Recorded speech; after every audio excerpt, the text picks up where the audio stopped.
Whisk yourself away to the heart of Brazil, the bustling and vibrant city of Rio de Janeiro.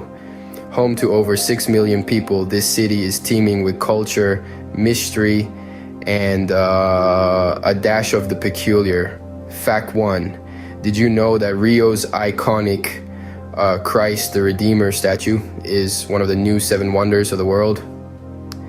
It's as if he's blessing the city with his outstretched arms. Fact 2.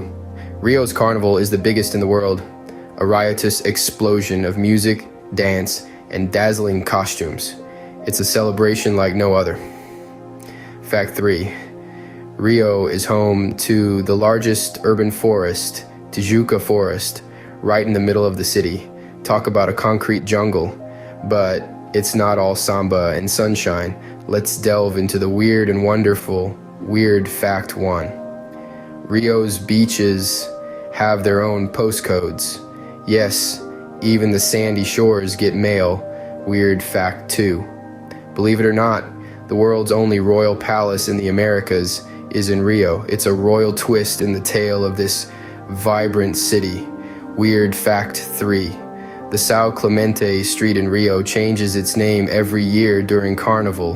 Now that's a street with an identity crisis. To discover more about the wonders of Rio, follow me on Instagram at Mr.Gurgels. Come, let's unravel the mysteries of the world together.